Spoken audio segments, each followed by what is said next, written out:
Good morning, ladies and gentlemen. I hope I am audible to you. Today, my name is Belle Shenoy. I'm the journal. We have Dr. S. Suryanarayanan. He's the director of Vivekananda Institute of Mycology,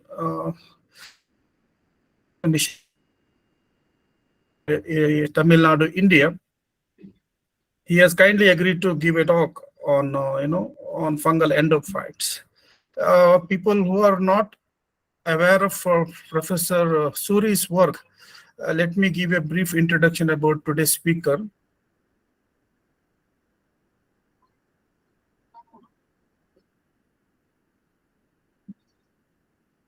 It's my pleasure to introduce our esteemed speaker for today, Professor Suryanarayanan, fondly known as Professor. With the great Professor Suri has established himself as a luminary in the field of fungal biology and biotechnology.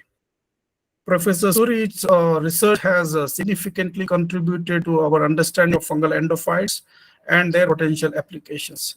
His work on the fungal symbionts on marine sponges and their bioactive metabolites has opened new avenues for drug discovery. His extensive studies on the internal microbiota of marine macroalgae have shed light on the diversity and biotechnological potential of these microorganisms. A prolific writer, Professor Suri's publications are a testament of his dedication to advancing science and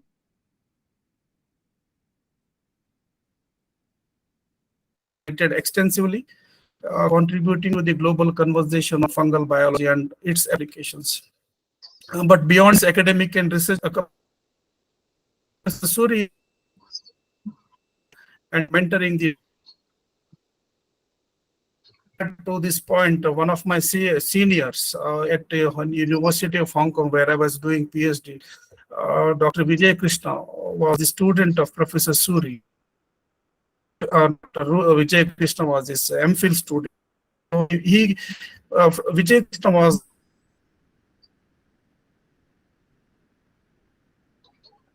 a contribution for Professor Suri of scientists is evident from this example. Actually, Professor to inspire students community. Without much ado, please join to this program. We are truly honored to have you with us today, Professor Suri. Over to you, sir. Thank you, Dr. Chennai, for that very nice introduction. I'm happy that you're a close friend of Vijay Krishna, one of my best students. So, yeah, once again, thank you for introducing me. So, I will concentrate on the little touched upon facts of fungal endophytes, because most of us know what fungal endophytes are, and that is there is now a trend that many people have started working on endophyte. They were actually known more than 100 years back, but they were taken for granted. Especially, it was considered a nuisance for by the people who are doing tissue culture, because invariably they would grow out even after sterilization of the tissue. Beyond that, they were taken for granted. Said, okay, they are always there. Not much, they didn't care about it. But now, there seems to be a lot of interest in the study of these organisms. Okay, so that's it. So now, a time has come when you don't view an organism as just as an organism. Even you take, for example, humans. We don't view human being as just a single individual. We have to consider all the microbes that are present in the human system to know completely about the human. Just like it holds good for any species, it holds good for the plant also. So your plant is not alone. It is always associated with teams of microorganisms, mostly bacteria and fungi. And these microorganisms, they form different ecological groups on the plant. So only because of their association with the plant actually survives and functions. Therefore, we have to view a plant, for that matter, any organism, as not as that individual. We should not view a plant as a plant, but a plant along with its functional microorganisms associated with it. This is what we call as a holobiome, complete biome. So in my talk, I will deal with the leaf only, and that too, the microorganisms associated with the leaf, that too only with reference to endophytes, and that too with reference to fungal endophytes. Quickly, so here is a plant. So there are organisms associated with the root. We call them rhizosphere microbiome. And then there are microorganisms, fungi and bacteria, which are away from the root, not associated with the root, but very close to the root, and they also influence the growth of and performance of plant. They are non-rhizospheric microbiome. And then you have microbiome or microorganisms associated with the inside of the plant. You call that endosphere microbiome. There are microorganisms associated with the growing seeds. They are called spermosphere microorganisms or microbiome. And then there are microorganisms associated with the leaf. In the leaf, there are, let's say, ecologically speaking, there are two types of for our convenience, we can divide the microorganisms associated with the leaf as those which are present on the surface of the leaf. You call them the phylloclase microorganisms, and those which are present inside the living tissues of the leaf, which are called endophytes. So I will deal only with these endophytes. As I mentioned, endophytes of leaf or any organ of the plant is made up of both bacteria and fungi, but I will concentrate only on fungi. Okay, so endophytes, bacteria and fungi, which live inside the living tissues of plants without causing any disease. And this association, at least with reference to fungi, this endophytism is a very successful lifestyle among fungi. And as it has evolved nearly 400 million years ago, the endophytic association between the fungi and plants is as old as 400 million years ago. So there must be a very close association between the endophytic fungi and the plant, a very good understanding between them, the two organisms, namely the plant and the endophytes. And so now, there are several questions regarding the fungal endophyte association of plants which have not been answered or which have not been studied in detail. So we should look at these questions so that those who are interested in studying endophytes, there are researchers with different specialities, so molecular techniques or other methodologies which are not commonly used by mycologists. So you can bring in your specialization and then try to tackle some of these questions which are of urgent importance. What is the first question? Now, endophytes are non-pathogenic, they don't cause disease, and they are wide, they have a wide host length. So far, no plant that has been studied for endophyte has been reported to be free of endophyte. Every plant has endophytes. So and then they are naturally occurring. So because of these characters, can endophytes be used to improve crop production or as factories of novel metabolites? Because this is interesting because endophytes are non-disease causing, and they have a wide host range, and they are naturally occurring. They are not dealing. They are not genetically modifying them or things like that. So because of these characteristics, can we use them for some of this? Yes, we can try. But then look at this. Currently, hundreds and hundreds of research papers have been published describing what? Two aspects. One is isolation of endophyte from different plants, from different parts of the world, from different ecosystems. And then reports on production of new type of chemicals by endophyte, novel metabolites by endophyte. These are the two main uh, uh, criteria, I mean, two main aspects of endophytes which have been studied in detail. But we know very little about endophyte ecology, the interaction of fungal endophytes with their host plants, and then their interaction with other microorganisms which are present in the plant and also in the environment. So co-occurring endobiome. I told you that in endophytes, fungi are not alone, bacteria are there. So what is the interaction between these two? Nobody knows. So unless we understand these in detail, the endophytes cannot be used technologically, like for all this. We should learn more about, we should know more about. So that is the first question. Second thing, okay, as I mentioned earlier, many studies on endophyte individuals of individual plants from different parts of the world. What do they show? They show a few genera of fungi like Polydotrichum, Pilosticta, Phomopsis, Pestalozziopsis, and Xylaria are common. You can take a plant. They have reported this fungal species as endophytes in plants from the Arctic, from the Antarctic, in the tropical forest, different types of forests, subtropical region, anywhere. So now we got interested in looking at leaf endophytes. We started this work about some 40 years back. We kept on sampling throughout the year, and so we did the largest sampling of endophytes in the world.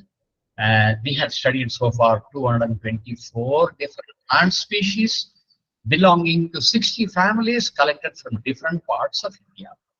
And then we show that whether even when the plants are not taxonomically closely related, you get only these fungi as dominant endophytes.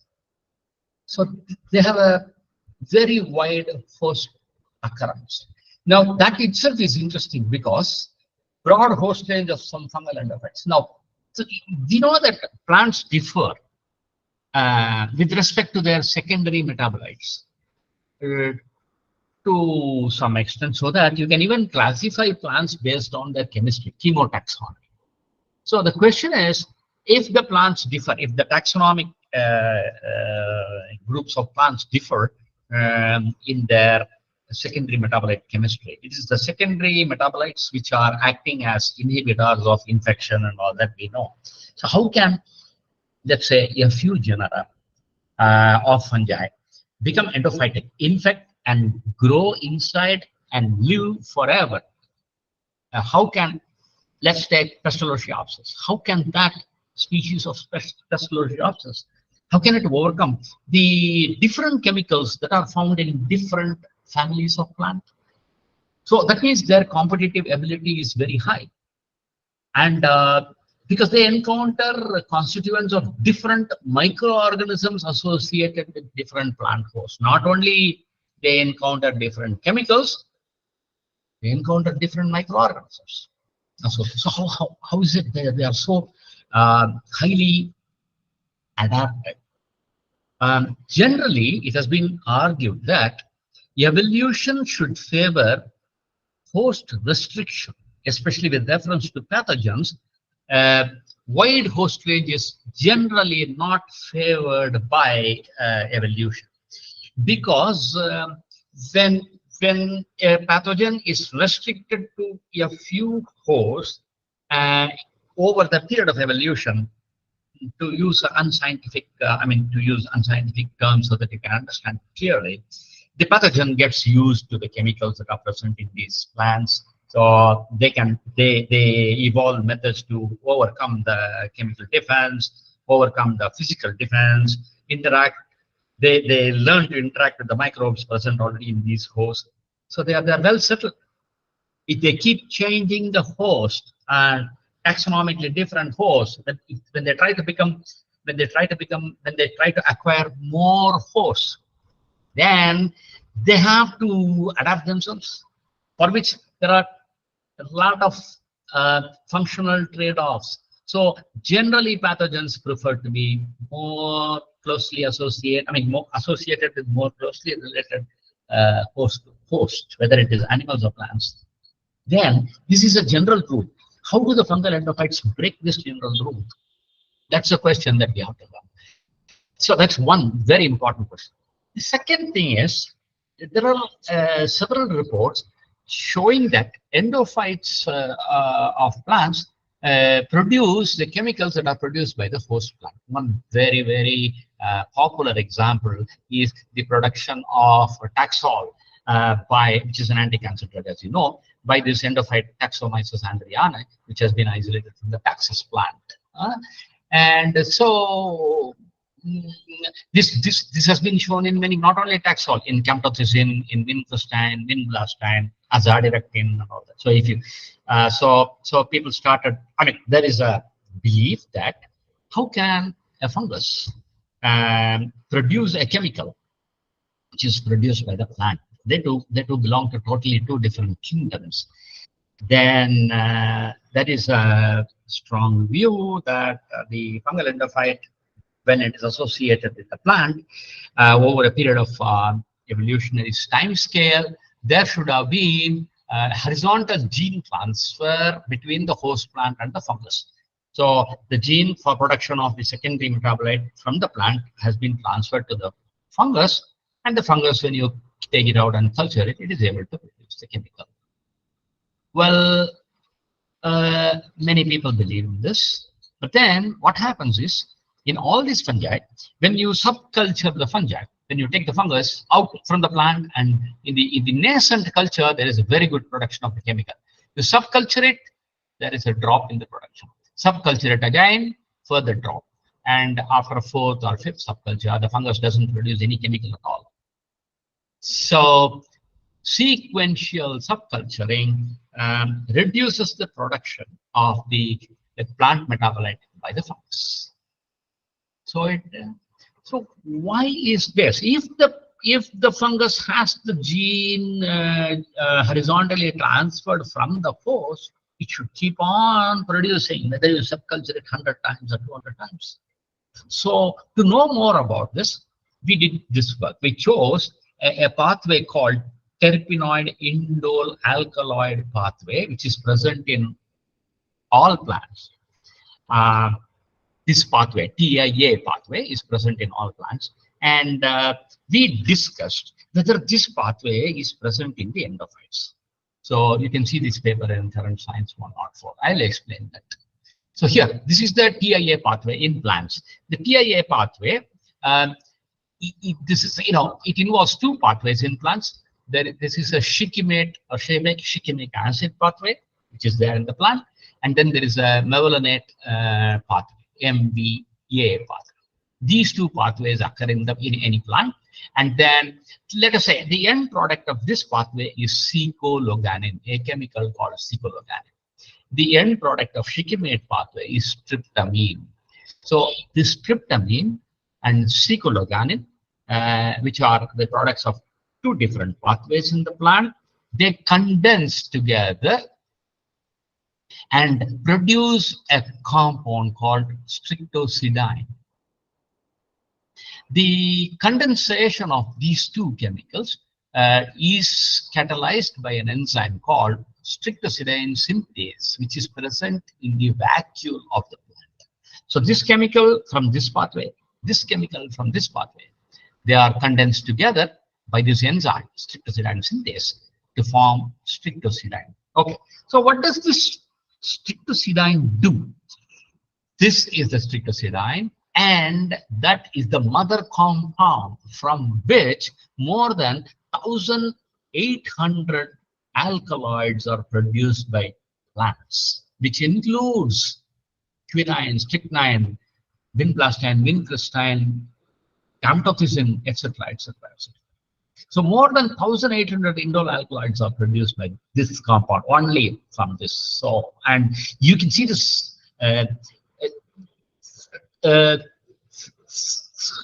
This compound is formed, it's a mother compound, it is formed because of the condensation of two products by the enzyme strictocidine synthase. And that enzyme is present in the vacuole.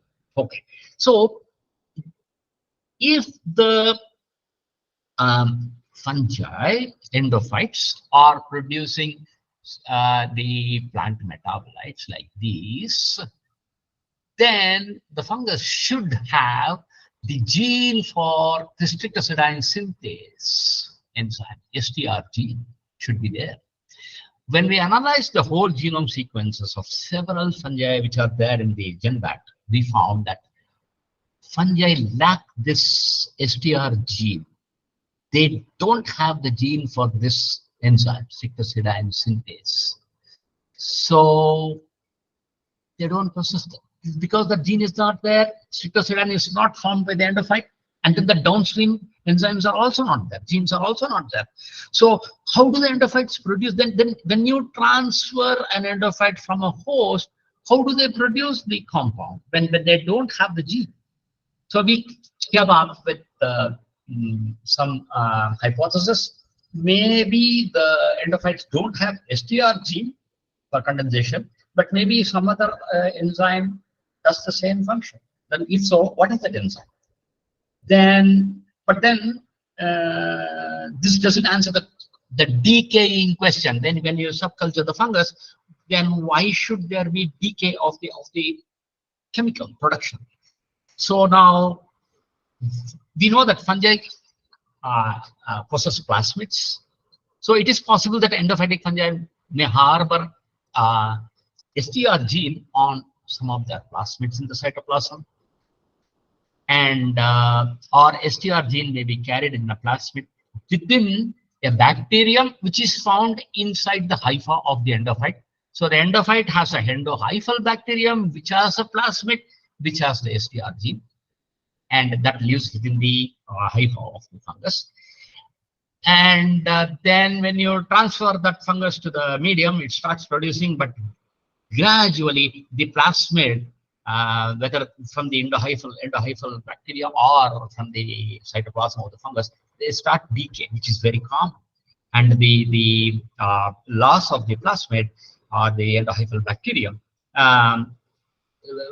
will result in reduction or attenuation of the production of metabolites. These are only hypotheses. So we can study this to see if any of these is answering the question. Okay, there is another question. See, it is very well known that endophytes improve the biotic stress tolerance. Endophyte infection upregulates several defense-linked genes. You can see the paper of Meiji et al. And because of that, the presence of endophytes, reduces the chances of fungal pathogen attacking it, and increases the plant's resistance to the fungal pathogen, and also increases the plant's resistance to insect pest attack. So presence of endophyte makes the plant more resistant to the pathogen or to the pest. They are unable to. Okay. Endophyte, so that is biotic stress. Yeah. So the plant's endophytes improve stress tolerance, biotic stress tolerance. Abiotic stress tolerance of plant is also increased by presence of endophytes. Here, the work of Rodriguez. There are others who have also shown this. So you can say here the soil control in which the plant is growing. Here is the soil with the salt, saline soil. The plant is unable to grow unable to grow as good as on normal soil because of the presence of salt stress here. So if you inoculate it with an endophyte, then even in the saline soil, it is able to grow. The presence of endophyte increases the salt tolerance of the plant. So presence of endophyte improves the abiotic and biotic stress tolerance of plants. Okay. Then comes the question. Okay, so it's very interesting because endophytes are not causing disease. So I can inoculate a plant with endophyte and I don't have to worry, it doesn't cause disease. 2, suppose there is a plant which is not a crop plant, it is some wild plant, but it is growing in salt water. So I take the endophyte from that plant and then because it is growing in salt water, I tested for the endophyte for salt tolerance, and supposing the plant that endophyte shows salt tolerance, if I take the endophyte and inoculate it in a paddy crop which is not able to grow in salt water, after infecting it with this endophyte, can it grow better in salt water? So can we transfer the trait using endophyte? So I can choose an endophyte from a plant which is providing it salt tolerance, choose another endophyte from another plant which is providing pest tolerance, and inoculate these both into a crop and expect the crop to have better salt and pest tolerance. Well, this is theoretically possible because my inoculating the crop will not cause any disease, because these are non-disease causing fungi, they are endophytes. And then definitely most of those fungi are going to be either Colitotrichum, Xylaria, Pestalozziopsis, or Phomopsis. So they are common. You can take, it is not a unique specific fungus from the salt tolerant plant. If it is like that, if I take it from the plant and put it in rice, it may not grow. All these problems are solved. And here you can see the work of Sampangi Ramaya and Professor Uma Shankar from Bangalore Agricultural University. So they took there is a rice called local variety of rice in Kerala called Pokali rice, which is growing in salt water. It is salt resistant, naturally salt resistant, and it is cultivated along the coastal region when that's a lot of salt water.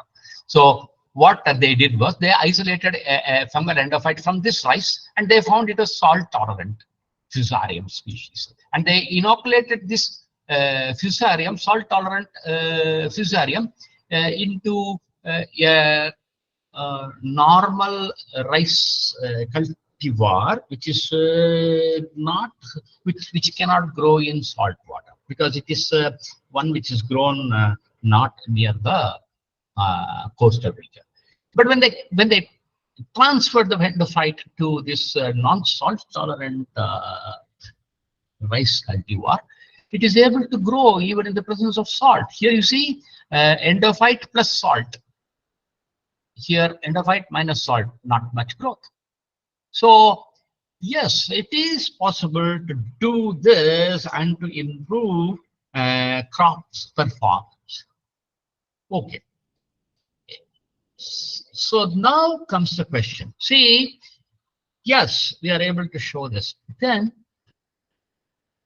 the plant, when we transfer say I am taking endophyte from this plant and then transferring it to another plant. But this plant already has its own endophytes. So when I transfer a new endophyte into this, will it be accepted? And will it be able to perform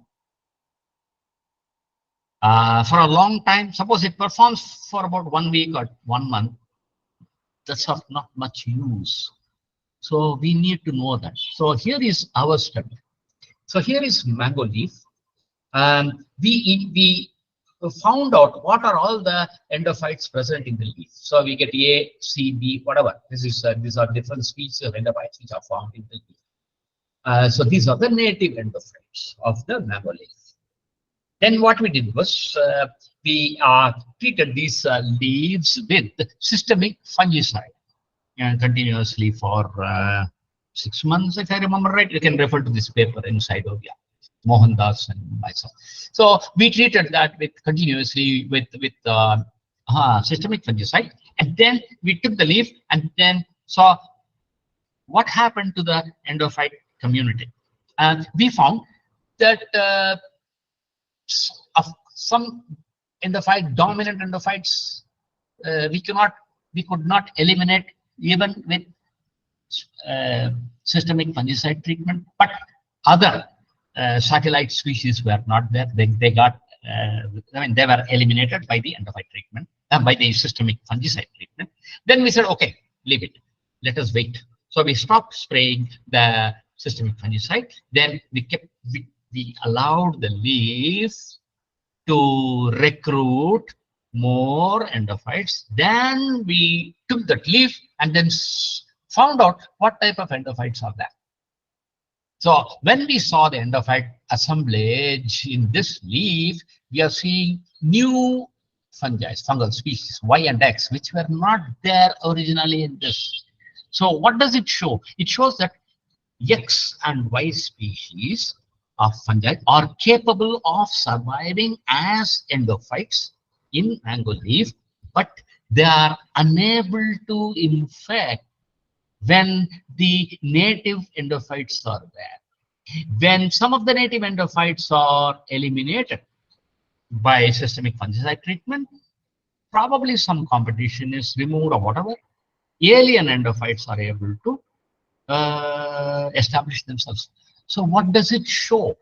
It shows that in a leaf, the native endophytes do not easily allow foreign alien species to come in.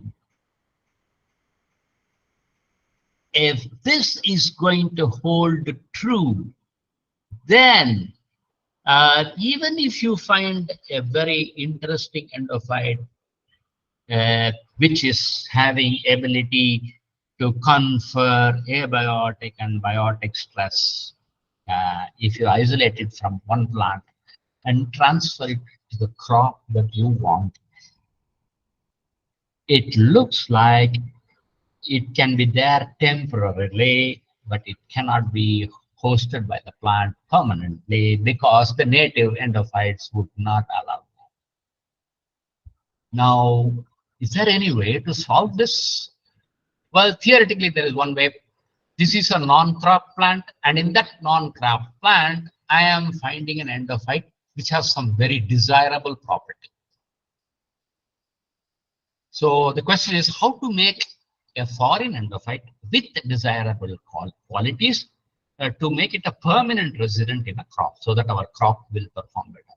So I take this endophyte and then I inoculate it in the crop. Then we know that after some time it would get eliminated because we assume that the native endophytes will outcompete, and this is lost. So you have to after some time you have to re-inoculate, which is time consuming, labor intensive. So another possibility, what can we do? We can take that endophyte out, and then you can take the dominant endophyte of the crop plant, which is a native endophyte. Take it out, then bring it here. Then from this foreign endophyte, you can, if you analyze it, and if you are able to locate the gene which is giving it the proper trait, you can transfer the gene to this, or a plasmid to this, or a hendoethyl bacterium, or there may be even virus which is present in the endophyte, which is responsible for giving it these properties. You can transfer that virus to this. And then you can re-inoculate this modified endophyte, grow it in culture, re-inoculate, so that we are not introducing an alien endophyte. This host would be cheated, you can say, because you are introducing its own endophyte, which is modified.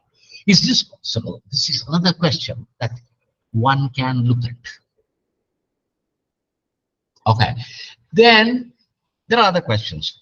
Like, you know that systemic fungicide treatment is a routine practice in crop management, in cultivating crops. Okay, so the seeds are treated with systemic fungicides before they are planted because that will give protection against seed and soil-borne pathogens. But what happens here is that treatment could also eliminate endophytes which are present within the seed, which are actually benefiting the seed. So here is, you can say, seeds having their own endophyte spermosphere, a lot of fungal and bacterial endophyte. Now, we are not treating it with systemic fungicide. Here, the same seeds treated with systemic fungicide. So when you treat them with systemic fungicide, it is possible that some endophyte species are killed. The chemical kills them. So this one is depopulate without many endophytes. And if you plant it, certainly if the pathogen is there against which you have sprayed the fungicide, because the fungicide, systemic fungicide is there, the pathogen cannot attack and your plant performs very well. But if the pathogen is not there, then you need not have sprayed the chemical, which means it would have the native endobiome, and probably because of the presence of native endobiome, the plant would perform even better. Maybe it will grow taller, it will produce more seeds, more flowers. That is what needed. So there is a choice. Should we use systemic fungicide or not? If there is a pathogen, if you don't use it, you're going to lose. If there is no pathogen, if you use it, you're losing. So it's a very subtle and contradicting situation, because seed endophytes are known to play a very important role in seed germination, seedling growth, and they are also a source of endophytes for the young growing plant. Before they can recruit more endophytes from the air, so the performance of the seedling is very much dependent on endophytes. So this is a question that one need to ask. Another question one need to address. There's another interesting thing. You know that crops have been obtained by continuous domestication of wild species for desirable properties. Take, for example, so this domestication, does it affect the endophyte species? We will take one example. Take this wild grass. So in wild grass, when the grass panicle, when it is dispersal, when it is ready, it will break into pieces. Dry panicle will break into pieces, and the spikelets are spread in the wind. What is this? There is an abscission, so it breaks into pieces, and the piece that is dispersed, it is not just the seed alone that is getting dispersed. Actually, there are other attached structures with the seed that is getting attached to the seed, and they get dispersed with that. So it's actually a piece of spikelet that gets dispersed. So there is a seed. You can call this a seed. Technically, it is not, but then call it a seed. And then this is the lemna, this is the palea, and this is a part of the rachis. So this bit is being transmitted by wind, and then when it falls in the ground, and then this so-called seed, when it germinates, the endophytes that are present in these, they help the seed to be protected against soil pathogens, airborne pathogens, and then they produce auxins to induce the growth of the plant. Seedling grows better, and all that. Now, what the when we domesticate, so here is a wild crop. Now, wild grass. Let us say it is the distant relative of, let us say, wheat or rice. And over a period of selection, we have been choosing plant for properties like this. Finally, we don't want the crop plant, domesticated crop, for this sort of shattering, because you want only the seeds out. So we don't want this. So we select for such. Domesticated species have been selected for non-breaking or non-shattering trait to avoid seed loss. Hence, seeds are forced. So once the seeds are mature, they don't break. If you want to get the seeds out, you have to manually break it and get the seeds. So seeds are forced out by manual threshing or by using machine for threshing. Okay, so when we do that, so here is the A and B. This is a natural wild grass, so it breaks here. You have the lamina and palea. You have the endophytes here. So those that when the seed germinates, these endophytes also help. As the seed germinate, the endobiome present in the seed accessory structures enters in the growing seedlings. And then, as I told you, they help in the root formation. They produce auxin, the other phytohormones. Hormones. They defend the plant, young seedling from attack and all that. But if you take a domesticated crop, we thresh and get only the seed. The domesticated species, in that the shattering does not occur. So seeds are harvested and threshed. So they don't have the lamina and palea coming along with it. This process will cleanse the seed of all accessory structure. It has one, the seed will have only the seed coat, and seedlings growing from that naked seed will not have the seed accessory tissues. That means they will not have the endophytes of the seed accessory tissues.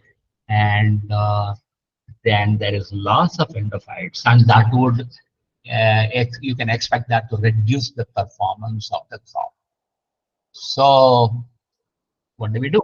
Is it possible to get the endophytes from the lamina and palea and then inoculate it in this seed? Can we do that? And will that help? So these are other questions that one can look at. Yeah. And then we are talking about climate change. There's a major issue. What about climate change effects on endophytes? We talk about climate change effects on plants, distribution of plants, and then movement of plants and all that. When we talk about plants, as I told you, a plant is a holobiome. We should also consider endophytes along with pathogens and other things. So many of the common dominant leaf endophytes like Coleotrichum, Phomopsis, and Xylaria, they include species which are actually pathogens. So if I get Coleotrichum endophyte, Phomopsis endophyte, as endophyte, not causing disease, if you look at the genes, maybe they are pathogenic forms, but they live as endophyte without causing disease. So why is it? Is it that a pathogenic fungus infects a plant, and because of the conditions within the plant, it is not able to express the pathogenic genes, and therefore it is suppressed and it is just growing as an endophyte? Is that a fact? Or I may isolate an endophyte species and I may isolate a pathogen species from some other plant. Genetically, I mean, both are taxonomically the same species. But then, if I look at the genes, is it possible that there are genetic differences between this taxonomically same species? One is able to induce disease because it has a gene, disease-inducing gene. The other is the same species, but it doesn't have the gene, or it is not activated. Therefore, it doesn't cause disease. Is that the reason? Now, if endophytes are present, if there are pathogenic endophytes which are present within the plant without causing disease, they are latent pathogens, then there is a possibility that when the temperature increases, heat stress increases due to climate change, is it possible that some of these endophytes suddenly become pathogens? Can they be induced? The change in the climate, can it induce disease? If so, we are facing a big problem, because, as I told you, these few species are having a very wide host range and are occurring in almost all plants as endophytes. Then, is it possible that climate change would induce them to become pathogenic, and then there could be a pandemic because it is there in all plants? Is that possible? One should be addressing that question as well. See, we did this work. So we have there is a fungus called Suryanarayanan, Crasiaska, or Arachidicola, which causes disease in groundnuts or peanuts of the United States, wherever peanuts is grown, this fungus is a major disease-causing pathogen. In Tamil Nadu, we have screened many varieties of groundnut. The leaf has this, the same fungus has endophyte. It doesn't cause the disease. This is not a major disease in southern India. The major disease of groundnut, as you know, is alternaria, or even there is a rust. But very rarely you see this fungus causing disease. So, but it is there as an endophyte. It's 60% of the endophyte present in a leaf is this fungus. But there is no disease. In America, it causes disease, United States. So, if you can study the gene sequence of this endophytic Leptospirulina isolated from here, and the endophytic, and the pathogenic Leptospirulina isolated from here, we can say whether there is genetic difference between endophyte as a pathogen, or if there is no genetic difference, then it is actually the climatic conditions which can make a pathogen an endophyte or an endophyte a pathogen, which means climate change has to be taken into consideration while studying different aspects of endophytes. Okay, now a leaf is densely colonized by fungal endophyte. Every 0.5 centimeters square. We have done this work with many plants, many plant species. Every 0.5 cm square of the leaf will have at least one endophyte fungus.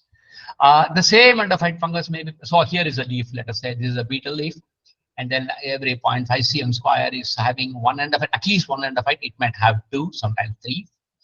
And usually about 60 to 70% of the endophyte of the entire leaf community will be made up of, will be constituted by one species, and then the rest of them will be found in minor. And the dominant one is usually a Phomopsis or Pestilentiopsis or Xylaria or Phytotroid. Now, the question that we raised, you can see this in our paper in Trends in Plant Science. So here is a leaf. Let us imagine, so every leaf has a dense colonization of endophytes. Now let us imagine a leaf with a lot of endophytes here in between, and mostly the endophytes are, we have also seen that endophytes are present mostly in the near the upper epidermis and near the lower epidermis, not much in the central mesophyll tissue. So the question is, when the endophytes, with such a dense colonization, there is a lot of carbon dioxide released by these endophytes due to the respiration. So imagine a leaf without endophytes, and you have a leaf with endophytes. Definitely the internal carbon dioxide concentration of this leaf with endophytes will be higher than the leaf without the endophyte, because so many endophytes are respiring, and the internal carbon dioxide concentration will be much more. So when the internal carbon dioxide concentration is higher, isn't it possible that there will be better photosynthesis? Reason being, you know, especially in C3 plants, the enzyme Rubisco functions as oxygenase when the CO2 concentration is low, or when the oxygen concentration is high, and it functions as carboxylase when concentration of carbon dioxide is high. So we say that C4 plant, this doesn't happen. The enzyme always functions as carboxylase because of certain anatomical modifications. We know that. So we always say C4 plants are photosynthetically more efficient than C3. Yeah.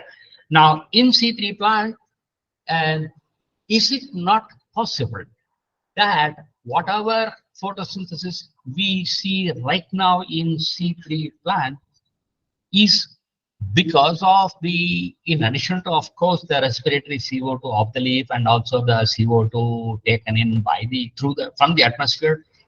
Is it not possible that the CO2 concentration inside increased by the respiratory activity of the endophyte is actually improving the carbon dioxide concentration inside the leaf, shifting the rubisco enzyme to work towards carboxylase enzyme.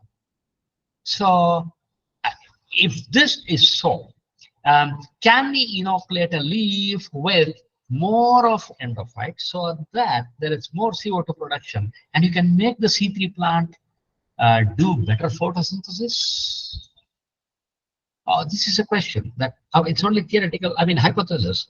So we have to see, we have to possibly take a plant, treat it with different systemic fungicides to remove as much endophytes as possible, and then see the photosynthetic rate, or inoculate a plant with more endophytes and see the photosynthetic rate. In addition to that, the fungus is also not living happily, but it has to absorb food from the leaf. So there is going to be a loss of food in the leaf by supporting the endophyte. So that we have to see the cost-benefit ratio.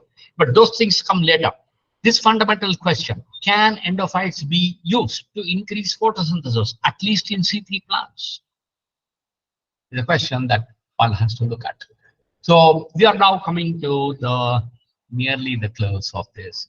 So endophytes, yeah, they are, as I told you, they are taken for granted. Leaves have them, and we do not care much about that. Then what about the leafy vegetables that we consume? Greens, and then what are coriander leaf, then beetle leaf. So here we did this work in collaboration with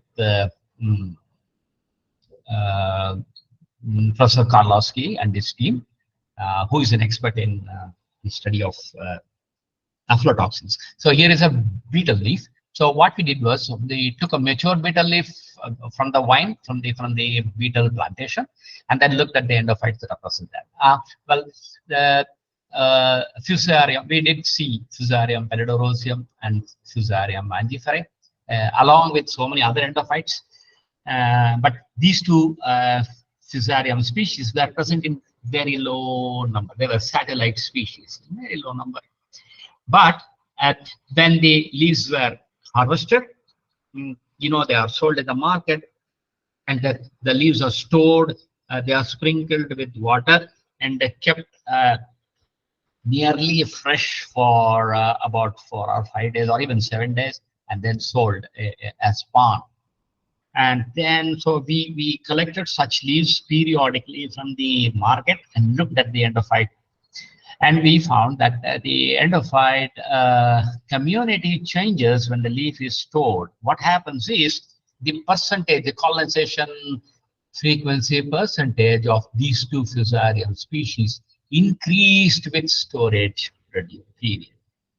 So in the fresh leaf, these two fungi were present in low levels, but when you store the leaf, they grew simply. So the colonization frequency increased, and then these two fungi produce different mycotoxins, many: bivariacin, eniatin, nevenol, etc., equisetin. So many mycotoxins are produced by these two species. So though we didn't do this experiment with the other edible leaves, this shows that during storage it is possible that the percentage of mycotoxin producing endophytes, if they are there, could increase, and that means the mycotoxin levels would increase. And we know that mycotoxin can cause different health problems, health issues. So that is another question that one has to look at. And so now, finally, what are the potentials of fungal endophytes in agriculture? Well, we can use fungal endophytes to increase the growth and yield, and we can use them for imparting tolerance to crop, tolerance to pathogen and pest. Then we can also use endophytes to increase the absorption of nutrients from the soil. Well, these are all the potential uses. And uh, if we use them in agriculture, what are the advantages of using fungal endophyte technology? It looks like we can reduce the carbon footprint. Then they are environmentally safe because I told you they are naturally occurring, they are non-pathogenic, and they are not restricted to any particular plant. And they can be farmer friendly, means easy to use. You just spray it, and it's not like mycorrhiza or one of those symbiotic organisms. Well, so that's it. So these are the potentials. But then um, uh, there are some problems, bottlenecks. First, we have to we have to study, we should know more about the interaction of the endophyte with the other endophytic microorganism present in the host plant. So whether they are able to colonize, how long they will stay, do they persist, can we make them persistent? Then how do they, an introduced endophyte, how does it perform? How can it coexist with the native endophytes? And then do the introduced endophyte, are they toxic? Do they produce like mycotoxin and chemicals which can bring in unwanted reaction, collateral reactions in plant? Then we don't want that. And then we should also be careful about regulatory approvals by the government for using, even though they are not genetically modified. That is an advantage, genetically not modified, and it's a wide host range and all that. Still, there may be, one has to, it's a new thing, so one has to form regulatory approvals for this to be used. And then before we go forward with all this, we have to look at endophytes as a part of the plant and then try to answer some of these questions which I raised. I'm not saying these are the only questions, but these are some of them. Instead of just describing endophytes from another undescribed plant. This is 40 years back, describing endophytic fungus from a plant was something interesting. You could publish it, but now it's no more of interest unless you get a totally new species. But it never happens. Very rarely, out of the hundreds and hundreds of plants that have been studied throughout the world for endophytes, hardly a few new species have been reported. So this is one basic question. How is it that a few fungi have developed such a huge host range? What is the mechanism by which they have developed this broad host range? So we should, so what is the way forward? First, so we should stop, we should, people with different specialities in research should come together, collaborate, and try to answer some of these questions instead of just, as I told you, describing again endophytes from another plant, or trying to get a new chemical from an endophyte, which is needed because sometimes you may be lucky in getting a totally new antibiotic, which is a very important thing today. As you know about antibiotic, microbial resistance has developed very fast. Okay, but apart from that, we should we should understand the plant endophyte interactions in total. See, even now, I am able to, I'm telling you only about endophytic fungus, but I told you at the beginning, holobiome.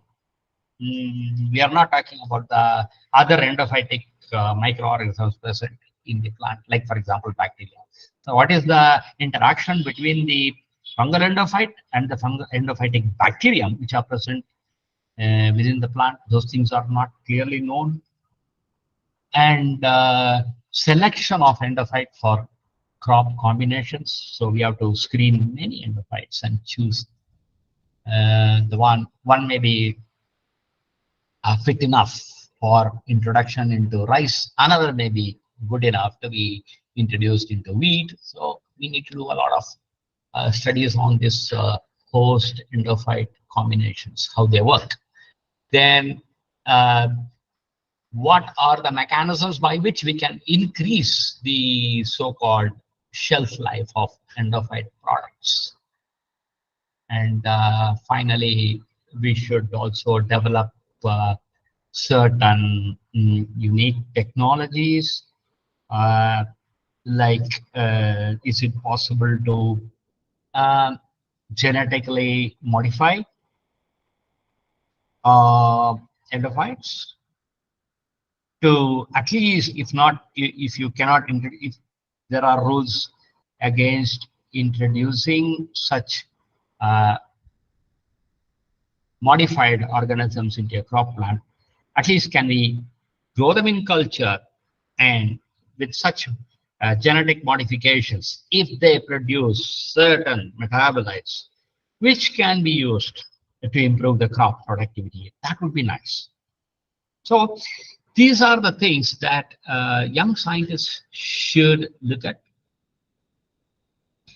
And there are three important points which tell us that studies on fungal endophytes in these directions would be novel, 100% novel. You are going to answer some really unanswered questions, and it would be really rewarding. It would add knowledge and could solve some really important issues. You know that the endobiome of human beings are now being studied in great detail. The internal biome of the intestine, they have shown that this they are not just there, but they are involved in so many processes which influences many things in our metabolic activities of the human being. Similarly, it is possible because of the very long coevolution between endophyte and plants.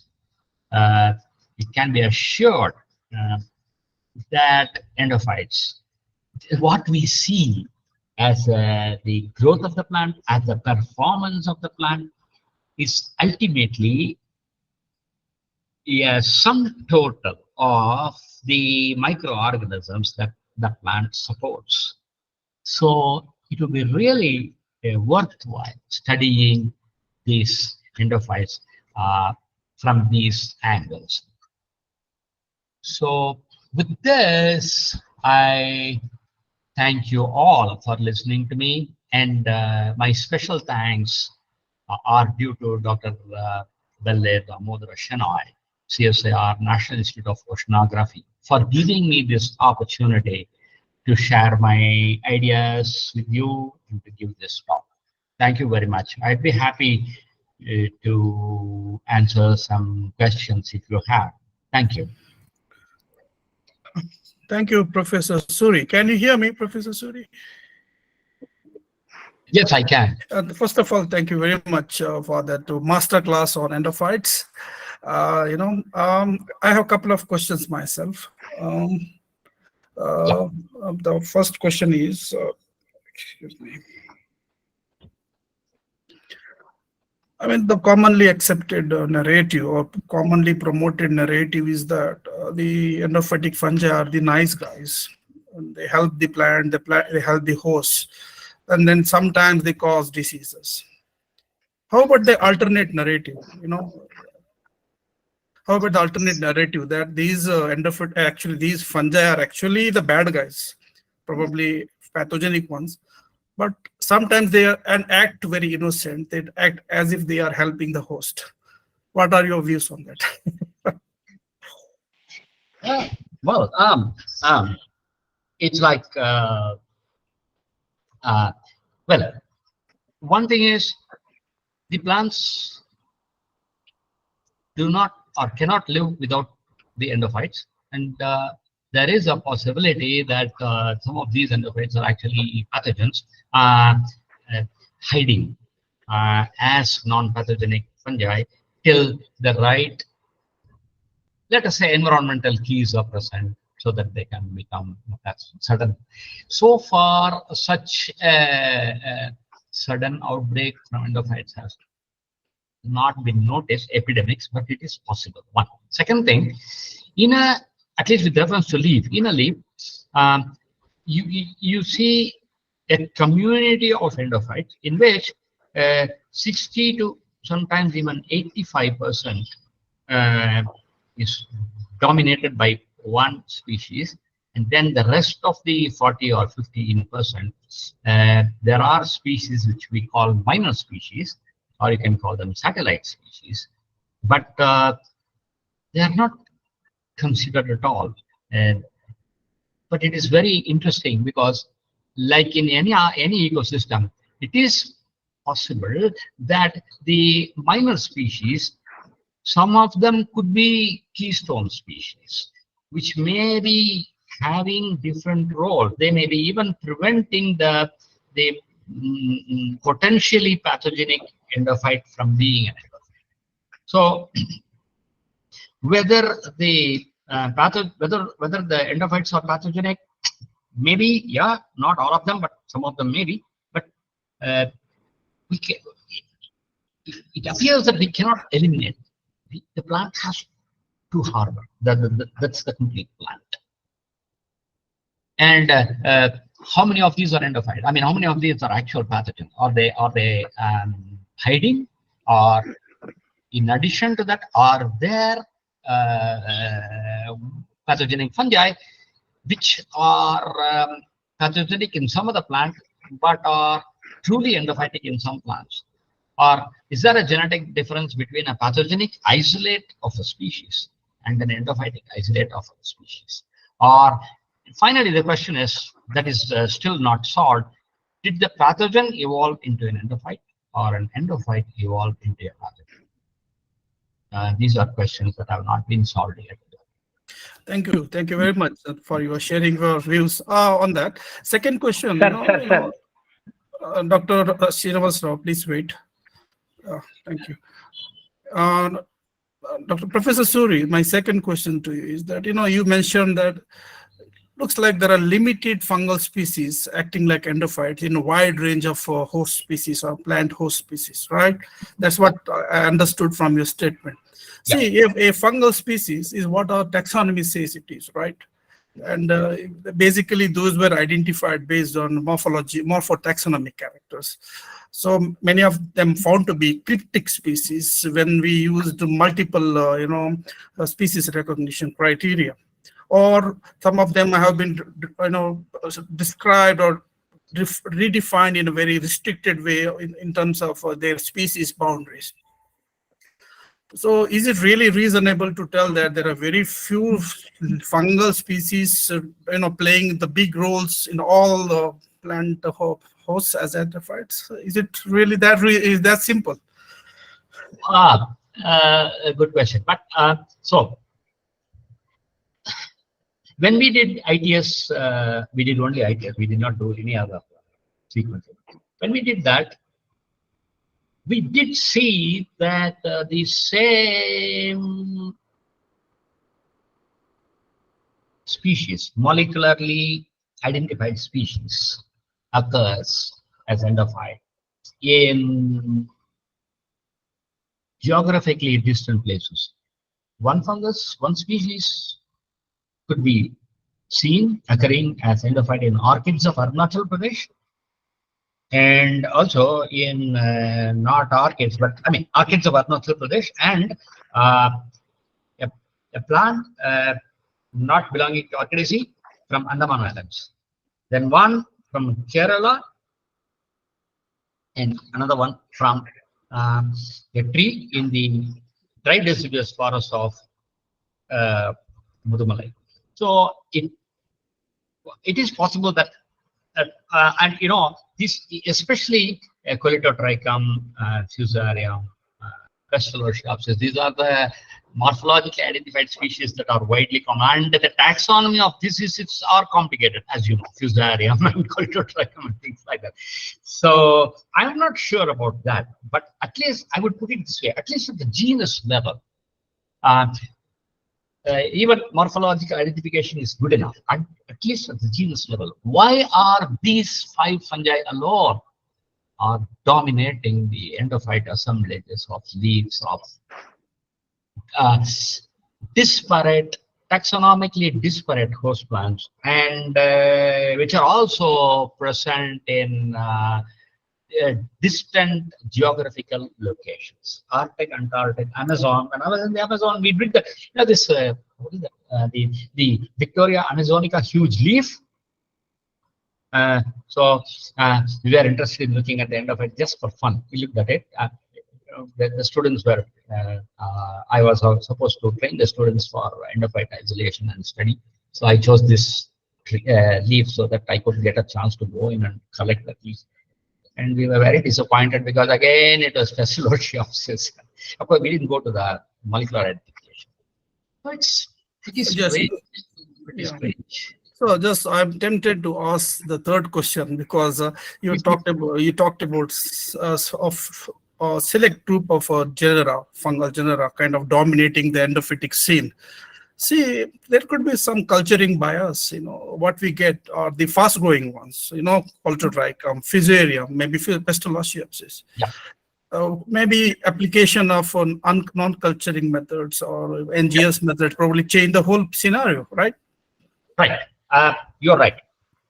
Now, first, the question is, when we isolate, are we isolating really the endophytic fungi? That is one question. Because when what we do is, I mean, anybody who does an endophyte study would first surface sterilize the tissue so that you kill all the surface-borne fungi and other microorganisms. Are you sure? So one method is, after surface sterilization, you press the leaf tissue onto PDA medium and then remove it and then incubate it for 30 days or whatever. You should not get any fungus out of it because it's just an imprint, which means you are 100% sure that you have killed all the surface fungi. In fact, while doing this, in fact, it is sometimes the surface sterilization could be strong enough to kill some of the endophyte itself. But we are sure 100% that the fungi that come out of the tissue are endophyte. Okay, this method is done. But as you said, there are non-culturable endophytes which are present in the leaves of all plants. If you do an environmental sequencing or whatever, I'm not, I don't know much about this molecular methodology they use, but when you look for that, they are able to show that there are non-culturable bacteria and fungi associated with plants, with the leaf and all. But no study shows, even when they quantify this, they're not able to show that these non-culturable species are present in as high number as the culturable ones. Even if we take, and then your question about slow growing, yeah, it is possible that these fungi grow very fast and then we isolate them and then we consider only these. But what we did was to answer that question, these are all fundamental questions that we raised. There were many questions that we had to answer. Like, so what you do is you put a surface sterilized leaf, allow the fungus to grow. After 6 or 7 days, you see the fungus coming out. You isolate and see what the fungus is. But take that this thing again, that leaf bit, and then wash it, and then surface sterilize it, and again plant it. Do this for the maximum. Our incubation time was for 2 months, 65 days, and to see if there are any culturable fungi which are very slow growing, which are unable to grow in the presence of fast growing. We never saw any significant results in that. So maybe other methodologies can be used, but it does all these things using molecular methods to show unculturable fungi, everything. There could be answers. But all these things do not answer the question, why? At least let us say a fast-growing culturable endophytes of all plants. Why should it be consisted of just 4 genera? Yeah, thank you, Professor Suri. We will continue the discussion some other time with you personally or somewhere else. Sure, I will request Miss Vaibavi to ask her question. Miss Vaibavi. Yeah, hello, sir. Yeah. Sir, I have two questions. So, as you mentioned that using systematic fungicide, we eliminated few endophytes, and due to the elimination of these endophytes, endophytes were able to grow. So now, are the systemic fungicide used in a way that first we are identifying which are the abundant or the dominant one, and then using the systemic fungicide, or is it randomly used, and after the use we get to know what are eliminated? And the second question was, how do we identify the dominant endophyte? Is it based on the abundance of the endophyte, and is the quantity matters, or the pathogenicity of that particular endophyte to eliminate the other foreign endophyte? Is it that? Okay. First, how do we calculate the dominant endophyte? So, say, you know this, they use this quadrant method in ecology for calculating species abundance in Yes. forest. Yeah, so we do that. We take a leaf, mark the leaf into segments, and then we draw the outline of the leaf in a graph sheet, and then we mark every 0.5 cm square, and we give it some number, and then we after surface sterilization, we place these bits in 10 bits per 9 cm diameter petri dish. So there may be usually 120, depending on the size of the leaf. The entire leaf is placed in about 10 or 12 petri dishes. For every square of the tissue from every plate, we know where, from which part, which zone of the leaf it has come when we compare it with the drawing which we have in the graph. Okay, and then we do this, we treat each square 0.5 cm square as a quadrant, and then we calculate. So as we do that, initially you can see the species number increasing as the quadrant area increases, and then the number of isolates also increases. But beyond a particular level, the graph for species will level off because there are not going to be new species. Right. But the isolate number will keep on increasing. Right. So that way we collect the total endobiome. In that we calculate the frequency of isolation. If I have 100 bits, and in that 100 bits, in how many bits did I get Coledotrichum, some species? So I get it out of 100. Suppose I get it in 70, I say it is 70%. That way we do, and then the rest of them, we don't ignore the rest. There may be one fungus which will be present in just one segment out of the 100 segments. It is 1%. What is that? So these are called satellite fungi. Okay. And so the second question, like systematic fungicide. So while eliminating the endophytes, we use a systemic fungicide. So are they targeted to a particular endophyte, or is it random? No. It is so here. What we did in this mango study was there was a mango farm, so in which the trees of a particular age were selected, and then we marked the leaf by tying a twine at the base, and then we sprayed one systemic fungicide. Okay. And then continuously, and then as we sprayed, we looked at the endophyte, and then after continuously spraying it, we stopped spraying and then looked at the endophyte present in the leaf, compared it with unsprayed leaf, and then we came to know the difference. One. Second, what was the difference? The endophyte population was less. But of course, we couldn't get a zero. There were still some fungi. It's very interesting. There were still some dominant fungi present. The population was less, but they're there. And then we stopped spraying, allowed the leaf to, same leaf, allowed the leaf to recruit fungi, and then we looked at it, then we found 2 or 3 new species. They were not disease causing, but they were. They Thank you, entered. sir. Yeah, Thank you so much. Dr. Raja Prabhu. Good morning, professors. This is Raja Prabhu, department head for microbiology department in Meribara College in Tenerife. Actually, I'm the one of the student of your sir, Professor Suryanarayanan sir. I was the alumni of Ramakrishna Mission Vivekananda College. Oh, good. Yes, sir. Actually, I have a doubt regarding the lichen endophytes. So, past 7 years, I was working in the field of lichenology for the extraction of secondary metabolites with the support of Professor Upriti and Sanjeev Naika.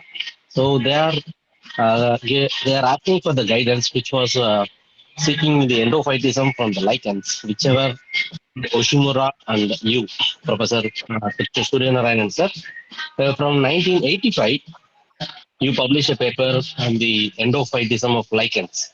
So almost 14 species of fungi you have isolated.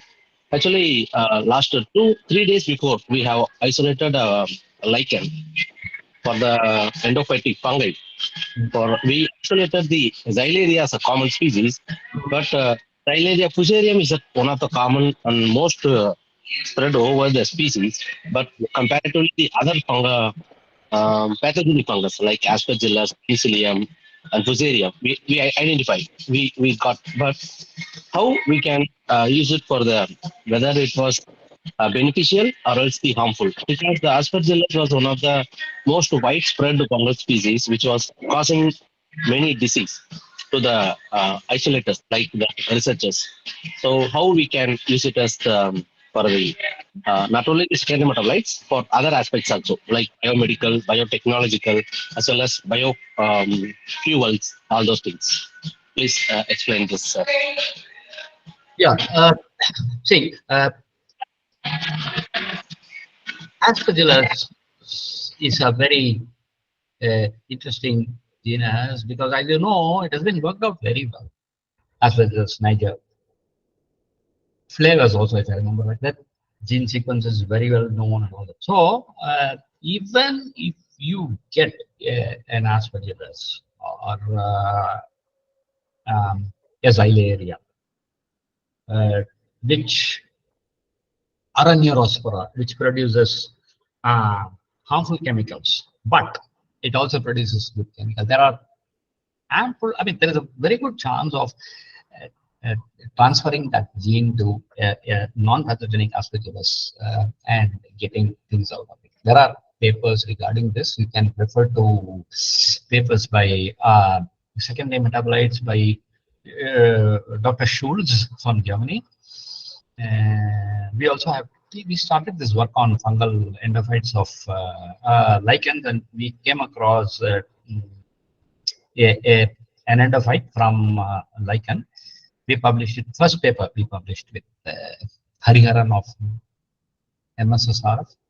Later on, we did some. So what is interesting here is we got a metabolite which can inhibit malarial parasite. This we did in collaboration with ICGEB.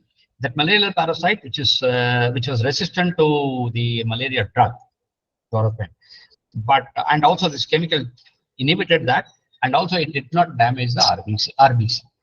So, can you hold on for a second? There is someone at the. I'll be back.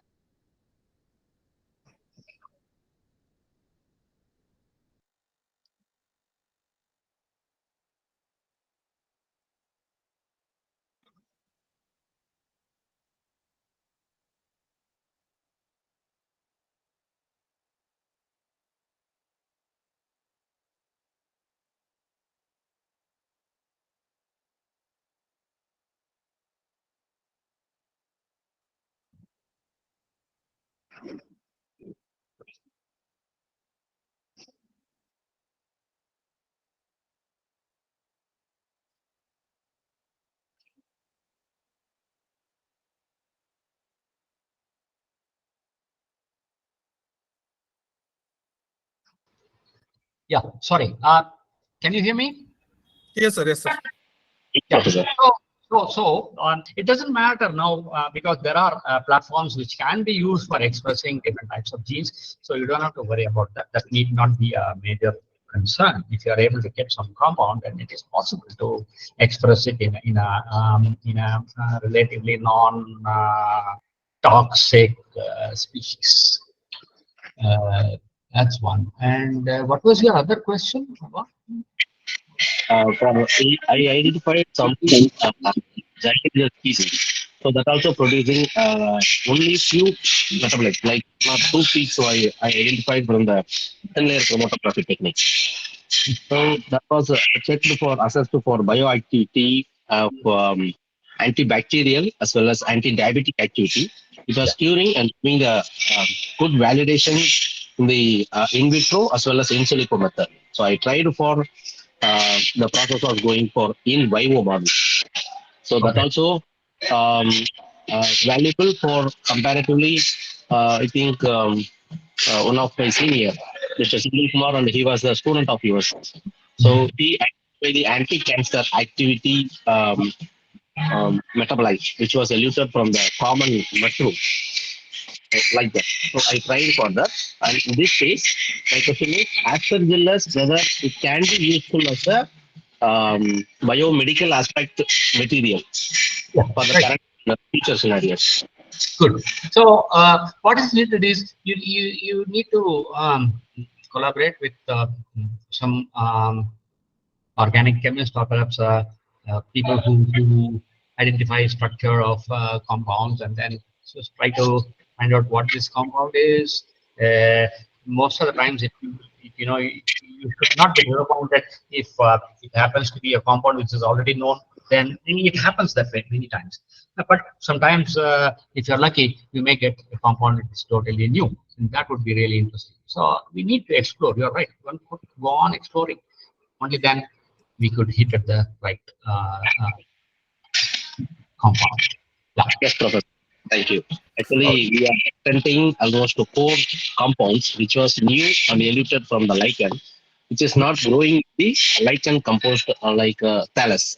So the Hmm. endo-lichen fungi was producing the new compounds, which is not listed in the library, in the Very system library.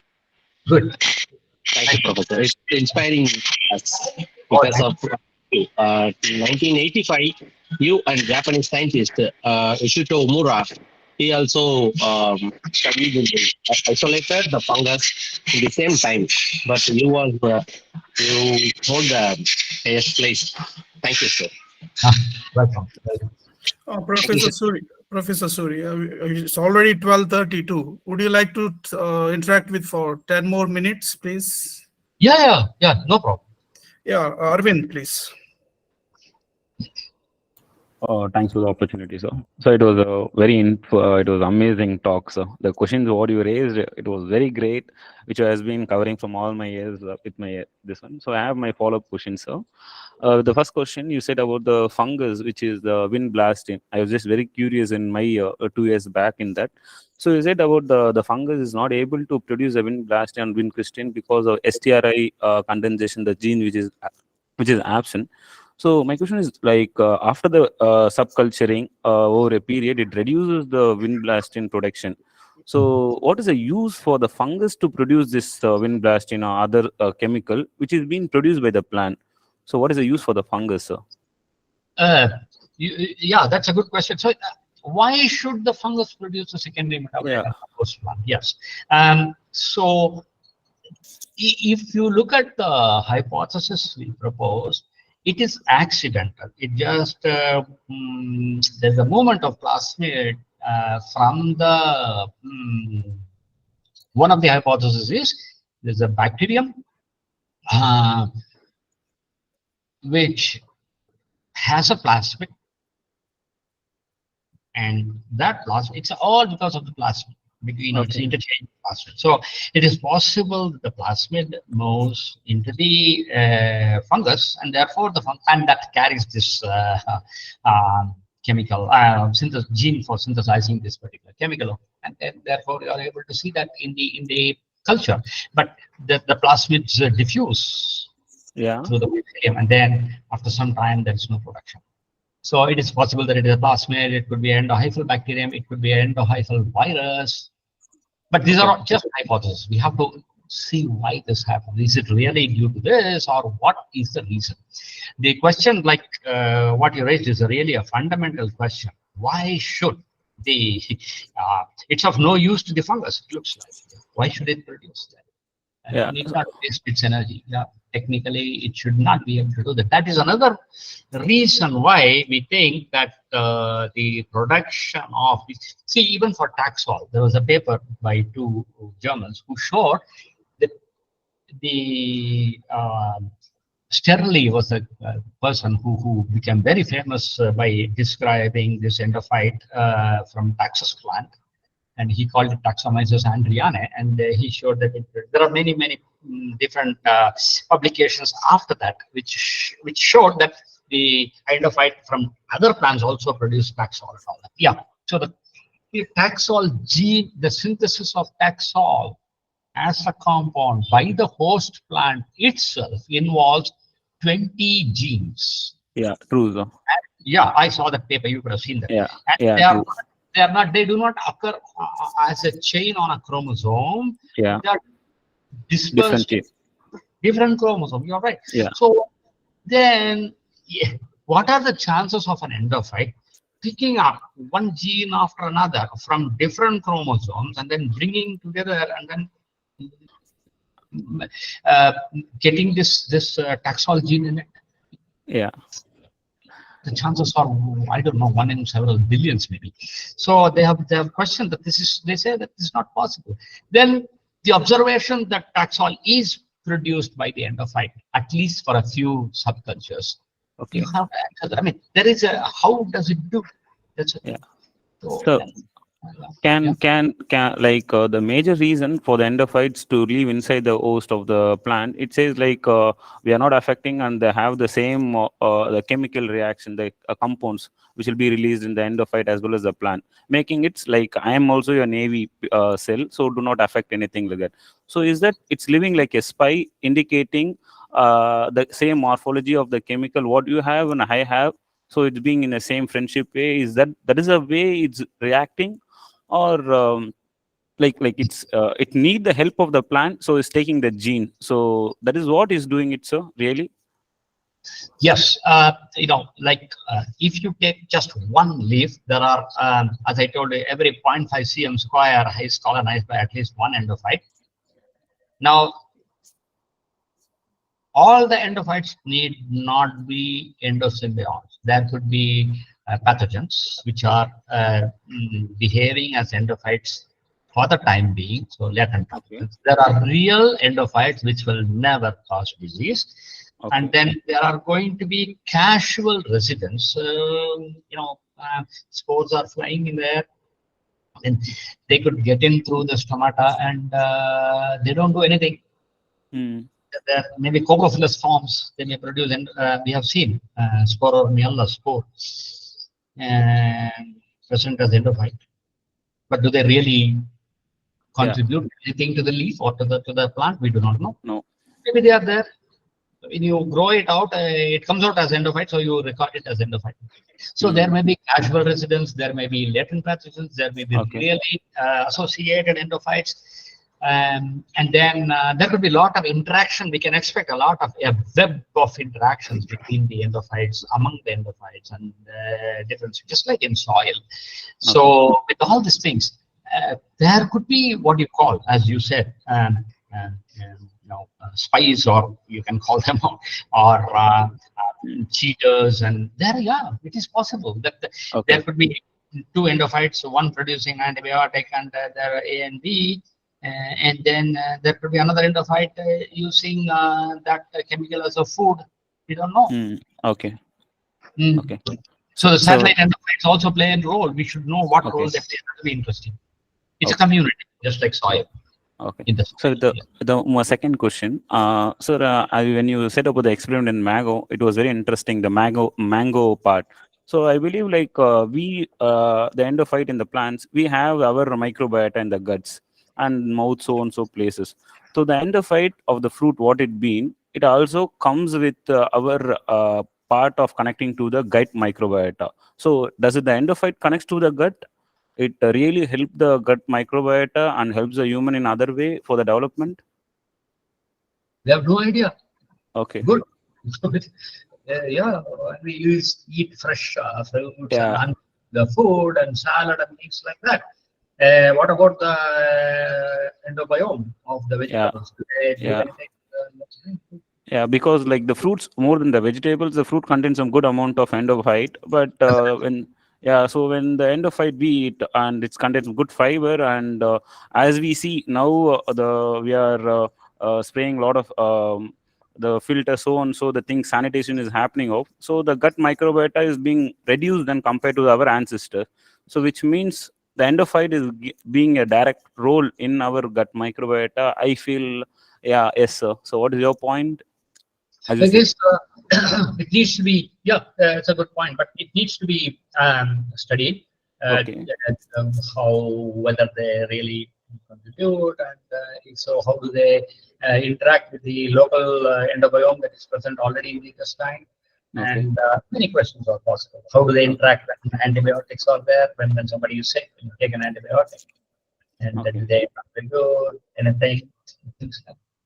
Okay. Yeah, So thank you. Thank you, uh, Arvind. okay, sir. Just Okay, sir. Okay, sir. you can go to Chennai and discuss with him, please. Thank you. Okay, sir. Okay. Thanks for the opportunity, sir. Thank you a lot, sir. Professor Srivastava, please. Thank you, Professor Chennai. It was an excellent master class, Professor Suryanarayanan. Thank you, sir. I read your review articles a few times for my teaching also, but it's for the first time I'm hearing you. It was a real pleasure and an honor for me. Thank you, sir. And such a vast topic which has so much of potential in our country and very, very unexplored area in our country, in fact. So there are a few points I would like to make. As the surface sterilization is concerned, yes, that's a very good technique, and we are trying to get the endophytes out and try to culture them. But as Professor Shenoy was also saying, why a few endophytes only? What I believe is those are the only culturable ones. Many are unculturable, Yep. which we haven't yet explored, but they exist in the plant. Yes, They yes. are endophytes of the plant. Yeah. So there is a dire need to have a metagenomics approach where you take the entire microbiome of the plant, the endophytes particularly, and try to study them and then try to see with the database. So that is one point for the students to get inspired and motivated by your lecture, and you have started a new thing, and that is where the students should look into. And also as far as some species behaving differently, what I feel is there is a lack of genomics, phylogenomics approach that we had for fungi, unfortunately, because the genome is very, very big compared to vis-a-vis bacterial genomes. Yeah. So the pan-genome concept as we have in bacteria, you know, the bacteria is the same, but the genes are different sometimes. So when we are doing the phylogenetic classification, the taxonomy and other things, we have to look into those factors. What are the accessory genes? What are the core genes like we have in bacteria? So that also needs to be relooked or in fact explored in fungi. I'm sorry if my comments are very, very general, but what you have told today, what you have taught today in the master class, I want to motivate the students also. Exactly. What exactly this field has so much of potential, which many people may not be knowing actually. And as far as the behavior of the endophytes, it's actually the gene expression which has to be looked into, the differential gene expression, in what environment the genes are getting expressed, upregulated, and in which downregulated. Those studies are also very, very important when we explore a topic like endophytes. Why those genes get expressed and why they do not get expressed. And then we have very, very good tools, as you know. CRISPR is one, gene editing, so we can manipulate these fungal endophytes and utilize it for the industrial production, as you have very well mentioned about the Texol and so many things, and we fail to understand why it is getting expressed more. But if we can make those gene editing modifications, I think we won't lose even when we are culturing it in vitro. So that can give us a continuous production which can be of industrial importance, and also for crop nutrition, crop improvement, abiotic stresses, biotic stresses. So these were some of the very, very few comments from a giant like you. I mean, it's a very, very nice thing, and I think this master class should inspire many students to explore this very, very big, huge field, which needs a look as we are doing right now in the microbiome of the human beings. Thank you so much, sir, once again. Exactly. What Professor Srivastava mentioned is important. So the core microbiome, endobiome, has to be studied using these modern techniques to learn, especially about the non-culturable, as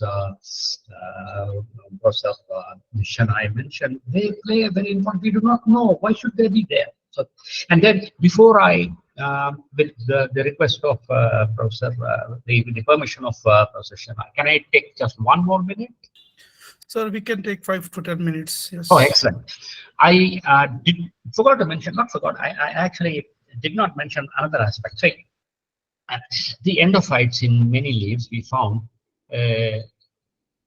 So, simple techniques. There are, like plants like bryophyllum, which have very thick epidermis. So you can peel the epidermis to observe cells under a microscope. This is what we do for showing leaf cells, epidermal cells for BSc students. We peel the upper epidermis and lower epidermis. So that way, we took a leaf, peeled off the upper and lower epidermis, and used only the mesophil to see if there are endophytes. We want to question this. Are we being?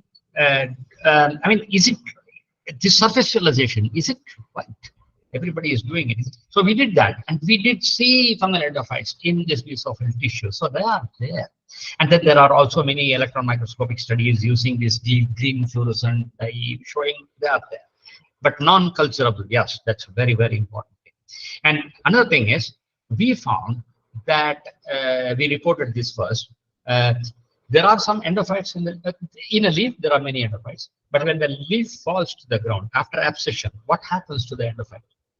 Many of them are unable to survive in dead leaf, so they disappear.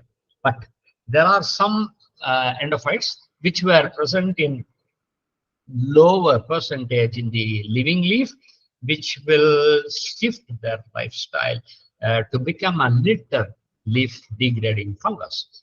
They start producing biomass degrading enzymes like cellulases, chitinases. Then they help to break down the leaf, and actually they are the pioneer litter degraders before the regular leaf eaters settle in. And therefore, we chose these fungi and looked at their capacity to produce cellulase. In biomass conversion to biofuel, the first is pre-treatment, where they have to remove the lignin. Only then that the enzymes can work on cellulose and hemicellulose to get you the fuel. So how to remove the lignin? They take the biomass and then they plant biomass and then treat it with the acid and alkali and high temperature. So that the lignin will be broken, it will be sheared, and then the cellulose and hemicellulose will be exposed. So when they do this pre-treatment using chemicals and also heat, even though the lignin shears, it also produces certain metabolites, toxic metabolites from the lignin, and some phenolic compounds are produced, which will inhibit the enzymatic work. So we have to wash the pre-treated biomass before we can put in the enzyme cellulase to work. When you imagine thousands and thousands of liters of water being pumped in to remove these inhibitors, lot of current is used, lot of water is wasted, and then the water also will wash away some of the soluble sugar. So finally, the price of the fuel increases. So what if we find fungi which produce cellulase, which can work even in the presence of these inhibitors? So what we did was we went to this dry deciduous forest in Nilgiri Biosphere Reserve. This dry deciduous forest, the leaf fall to the ground, and for 9 to 10 months there is no rain, so there's very dry litter, about 6 inches thick or 7 inches thick on the floor, and there will be accidental fire or even induced, man-made fire. And during that fire, it is just like pre-treatment, because of the heat, a lot of furaldehyde chemicals are produced, which are inhibitory to cellulases and others. So we took the endophytes from these leaves of the fire-thrown forest, and we found that these endophytes can use the inhibitor as sole source of carbon. They don't want glucose. They take this inhibitor, eat them, and also produce cellulases and hemicellulases and even xylonases, which work in the presence of these inhibitors. So you can theoretically reduce the cost of biofuel production by using these endophytic litter fungi, if you are able to increase the production of enzymes like these. So this is another aspect of endophyte that one could look. So these are things that there are many things that one can look at. The enzymes, and then secondary metabolism. That's it. So these are things that one can look at in these endophytes. Anything that you do something novel with endophyte will be really a good work, because so many people have not studied endophyte in such great detail. So anything you do will be. The last question from Rajeshri. Yep. I want to know that in groundnut, the fruits, the young fruits move into the soil. The flowers are above ground, but the fruits move into the soil. Could it be due to some adaptation for so that the fruit can get closer to possible endophytes? Could there be such some evolutionary benefit of that? Why such strange evolutionary adaptation is seen in groundnut? Could it be due to the more exposure of endophyte from soil? I'm sorry, your voice was breaking, so I couldn't get the question properly. Okay. Can you repeat My it? question is in groundnut, the flower is formed above ground, but the fruits move fruit moves to the bottom of the ground. Okay, so could it be due to it gets some advantage from soil microbiota? Could why such adaptation is happened in groundnut? Why groundnut plant is doing it? Could it be could it getting some advantage from the microbiota present in soil?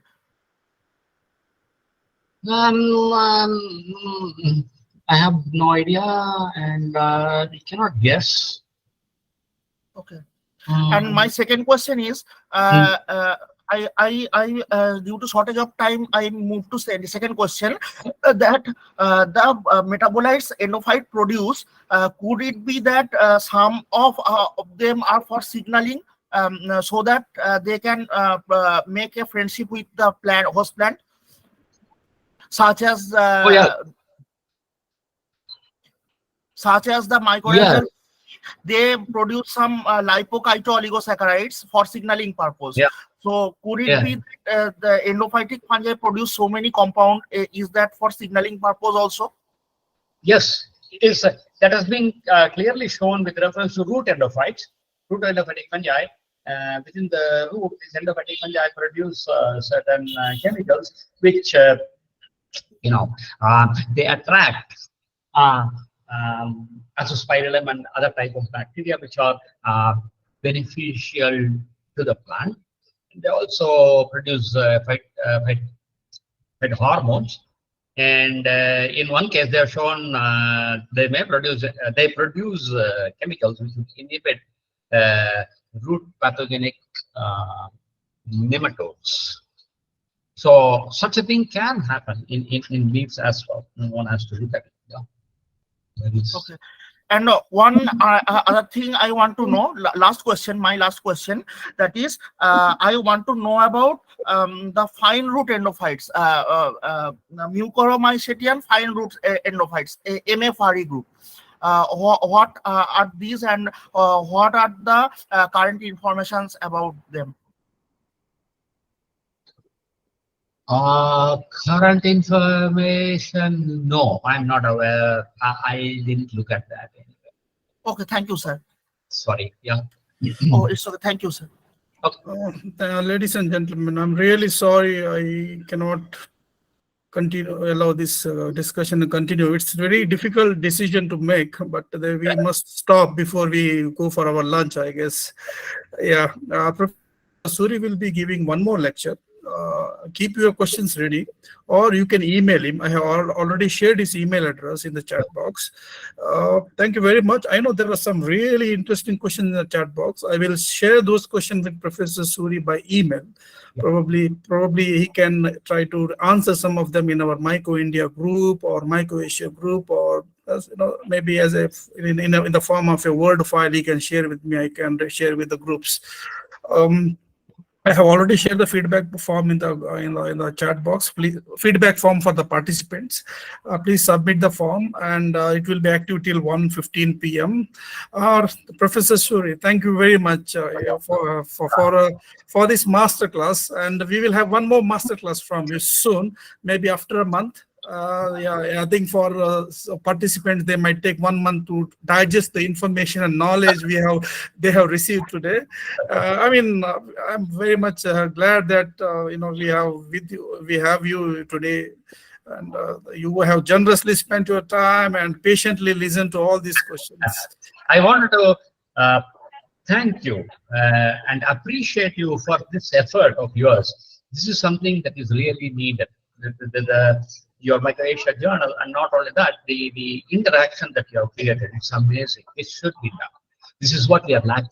And through this, I request people who are interested in studying endophytes, please have a look at our website, or you can email me. If there are going to be people interested in collaborations, we would be very happy. We have already submitted 182 cultures of endophytes. We have a largest collection of endophytes in our lab, 2,400 cultures of endophytes collected throughout India, and out of that 170 or 180 showing some unique characteristics have been deposited with our culture collection, MTTC, MCC, and other places. Agricultural Research Institute, you can always get them if you want, or you can write to me. I can share them. We don't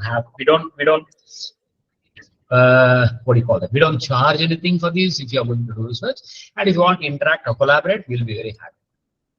Thanks a lot. Thank you, Professor Suri. Thank you so very much. Good day there. And ladies and gentlemen, have a nice day. And we'll be coming back with some more events soon. Thank you so much. Thank you again. Bye-bye. Bye-bye.